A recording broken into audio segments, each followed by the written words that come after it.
هقول لكم وهجاوبكم على اكتر حاجة انا بتسألها في تجربتي الصيام المتقطع. هو فعلا عشان نخس لازم نجوع؟ طب هو في اكل بيشبع ويخسس؟ طب الصيام المتقطع ورمضان اسئلة بتدور في دماغنا وعايزين نجاوبها. وانا مش دكتورة ولا جاية اقول لكم حقائق علمية، انا جاية اقول لكم نتائج حقيقية وتجربة انا خضتها. هي كبيرة لكل دكاترتنا واطبائنا اللي احنا بجد بجد بجد بنستفيد منهم، وتحية كبيرة للناس اللي جربت بالفعل وعايزة تنقل حقائق وخطوات لناس تمشي عليها. وهم التجويع، وهم الحرمان، وهم الكلام ده كله وهم، ابعدي عنه.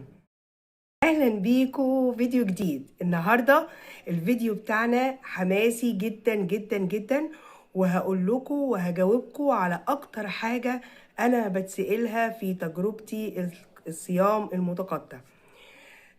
قناتي اسمها اسأل مجرب مع نرمين، بنتكلم عن تجارب حقيقية شخصية. طيب اللي أنا عايزة أتكلم فيه النهاردة، هو فعلا عشان نخس لازم نجوع؟ طب هو في أكل بيشبع ويخسس ولا ده وهم؟ طب الصيام المتقطع ورمضان نعمل ايه؟ وازاي اطلع من رمضان وانا نتائجي هايلة وكويسة في الصيام المتقطع او في التخسيس؟ كل دي اسئلة بتدور في دماغنا وعايزين نجاوبها. وانا مش دكتورة ولا جاية اقول لكم حقائق علمية، انا جاية اقول لكم نتائج حقيقية وتجربة انا خضتها. انا جعت وجربت ودخلت على رمضان وانا عامله صيام متقطع، واكلت اكلات في منها اللي مشاني في الطريق الصح، وفي منها اللي عمل لي انتكاسه ومشاني في الطريق الغلط. اسمعوا الفيديو ده لو عايزين تستفيدوا باقصى استفاده من تجربتي. وشعاري دايما في القناه اسال مجرب واسال طبيب، الطبيب لا غنى عنه.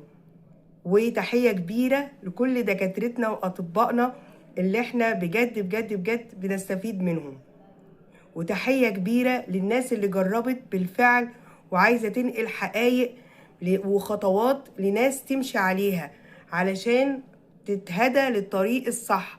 واختصر عليكي بتجربتي مقاسي كتير جدا ممكن تتعرضي لها. طيب هو في فعلا أكل بيشبع وأكل بيجوع؟ انا فعلا كنت فاكرة ان كل ما اجوع اكتر كل ما اخس اسرع، كل ما احرم نفسي كل ما اوصل لنتائج كويسة. بس ده وهم، محدش يقع في الوهم ده نهائي نهائي نهائي. بختصر عليكم الطرق اهو: وهم التجويع، وهم الحرمان، وهم الكلام ده كله وهم، ابعدي عنه.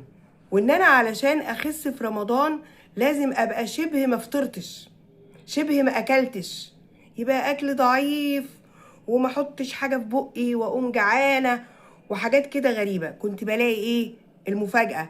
ان مفيش نص ساعه واجوع تاني وابقى عايزه اكل تاني، وعايزه اكل وبكميات. يبقى الحرمان وقله الاكل مش الحل. تمام، اتفقنا قبل بس ما ندخل على رمضان ان شاء الله. طيب هو في اكل بيشبع ويخسس؟ ايوه. ولا ده وهم؟ لا مش وهم، في اكل بيشبع وبيخسس في نفس الوقت. طب يعني ازاي؟ هقول لك: كل ما كان اكلك متوازن ومش حارمه جسمك من حاجه، كل ما ده كان ترجمه قويه جدا جدا جدا لجسمك انه يحرق صح، وانه يحتفظ بطاقته صح، وانه يكون كله طاقه كده ونشاط. ازاي؟ يعني لو انتي خليتي وجبتك متوازنه من البروتينات المشبعه، بروتينات بتشبع جدا يا جماعه، البروتينات، النشويات، نشويات في التخسيس، ايوه. هقول لكم بس نراعي ايه. بروتينات دي تجربه، انا بنقل لكم حقيقه، بنقل لكم تجربه واحده خست صح. تمام، على ما اظن في بروتينات، في نشويات، في سلطه، خضروات، في ايه تاني؟ دهون صحية. كل ما كان عندك الحاجات دي في اكلك، في طبقك، طبق قدامك كده، خدي بالك الطبق قدامك كده في ايه؟ في بروتين بكمية اكبر من الحاجات التانية دي. انا بقولها لك بالبلدي اهو، انا بقولها لك بقعدة صحاب مع بعض بيتكلموا في الانتريه. انتي كل ما كان النشويات في اكلك قليلة، كل ما خدتي نسبتك من الطاقة بايه؟ بالراحة وبطريقة ما تضرش جسمك. يبقى احنا بروتين بكمية معينة، يعني مثلا 150 جرام بروتين ده كنت انا باخده، 150 جرام يعني ربع فرخة، يعني قد كده لحمة، يعني سمكتين، نص كيلو سمك مشوي او سمكتين 3 مشويين قد كفة الايد كده، 3 بيضات مسلوقين، قطعة جبنة قريش. كل ده بيديكي نسبة البروتين اللي انا بكلمك عليها دي. كل حاجة منفصلة كده، حتة اللحمة لوحدها، حتة الفراخ لوحدها، حتة الجبنة القريش لوحدها، حتة البيض لوحدها. ده بيديكي البروتينات، بس طبعا على 3 وجبات. تمام؟ طيب انا دلوقتي في رمضان هيبقى عندي وجبة الفطار ووجبة السحور ووجبة في النص، احاول اعملها كمان وجبة في النص. فيبقى عندي وجبة الفطار اللي هي الوجبة بقى المين الأساسية بتاعتي، اللي هي احنا بناكل فيها بقى الحاجات كل ما لذ وطاب، لكن لا مقليات، لا زيوت مهدرجة، لا كميات كبيرة مكرونة ورز وعيش ومش عارف ايه، ولا الكلام ده كله. بالراحة باخد كميتي اللي هي مطلوبة، بس طبق متقسم، نصه بروتين وجزء سلطة وجزء طبعا نشويات، اللي هو 3 معالق رز ما زلت عندهم، او شريحتين بطاطس مسلوقين، او شريحتين بطاطا زي ما تحبي، او خضار سوتيه في نشويات برضو. تمام؟ تحطي البروتين، الكمية بتاعتك دي من النشويات.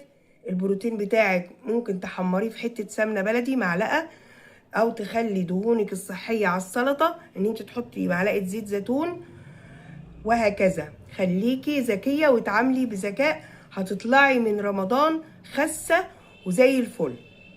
طيب انا دلوقتي انا كنت بعمل ايه؟ انا دلوقتي احنا مش عايزين نصايح، انا مش جايه ادي نصايح لاني مش دكتوره طبعا، انا بقول لكم اللي كنت بعمله، عايزه مصلحتكم في المقام الاول، وعايزاها صدقه جاريه ليا، وعايزاها برضو استفاده ان انتوا تحطوا لي لايك وتكتبوا لي تعليق حلو كده، تقولي لي نحن هنا، احنا معاكي، ما انتيش لوحدك، عشان استمر. لكن طول ما انا بكلم نفسي كده ممكن حاجات كتير تقع مني، ما تشجعش، ما احطش بقى البروجرام الحلو كده اللي انتوا محتاجينه، او ما تواصلش معاكم يوميا. فشجعوني يا جماعه لمصلحتنا احنا الاتنين. تمام؟ طيب انا ليه حريصه وعملت قناه وبنقل التجربه؟ لان بامانه يا جماعه انا بعد ما خسيت انا بزيد بصعوبه بفضل الله، فدي برضو علامه من علامات نجاح الدايت. تمام؟ يعني انا بتكلم في تجربه من 2020 او 2021، انتوا متخيلين؟ كنت ماشيه عليها من 2021، احنا دلوقتي في ايه؟ في 2026. فطبعا عايزه اقول لكم ان التجربه ناجحه بكل المقاييس الحمد لله. الزياده بتبقى ما بين 2 كيلو فوق، 2 كيلو تحت، 5 كيلو، ما بزيدش عن كده، وبرجعهم تاني بفضل الله. تمام؟ الصحه الحمد لله احسن، الطاقه افضل، وكلام من ده.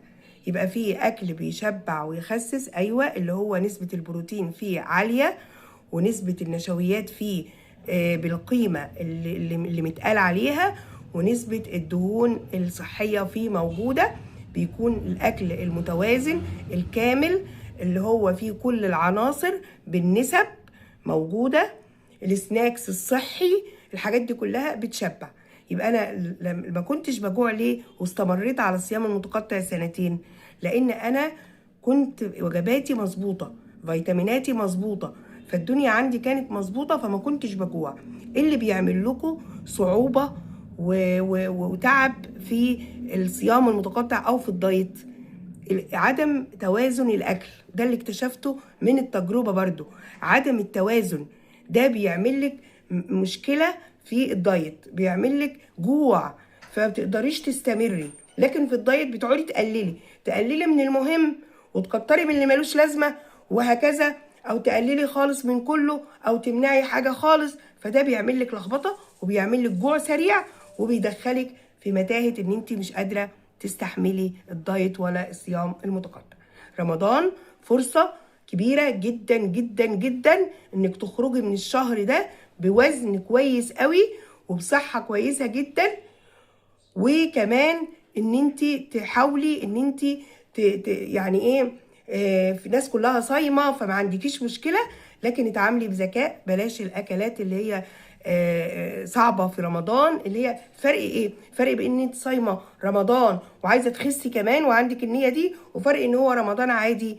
وهو ايه بنربطه ليه بالصيام المتقطع؟ الوجبات. الفرق في الوجبات. انا باكل ايه بعد الفطار، سناكس ايه كل قد ايه. ده الفرق اللي بيفرق رمضان العادي من الرمضان اللي عايزين نطلع منه بنتيجة كويسة ونخس. الكلام معاكم ما بقاش عايزة أبطل، وعندي كلام كتير عايزة أقوله، بس هخليه زي ما اتفقت معاكم على فيديوهات، لأني بتخيل كده وأنا بتكلم فجأة إن الناس متضايقة من طول الفيديو، وخصوصا إن لسه ما تعرفنيش أو ما فيش يعني إيه لسه ما خدناش على بعض. فاللي بيتضايق يا جماعه من طول الفيديوهات يقول لي، واللي مر بالتجربه يقول لي، واللي عايز فيديوهات معينه يقول لي. وفرصه، احنا عندنا وقت قبل رمضان. يا رب كلكم توصلوا للتارجت بتاعكم وللي انتوا عايزينه، وبحبكم جدا جدا جدا جدا. واللهم اهل علينا رمضان بالخير واليمن والبركات، وبلغنا رمضان. وبحبكم جدا، وتنسوش اللايك والتعليق الحلو اللي بيفرح قلبي، وان انتوا تنشروا الفيديو لكل الناس اللي مهتمة بالتخسيس والحياة الصحية وتجارب الآخرين اللي هي بتبقى ملهمة لينا وبنمشي على خطاه.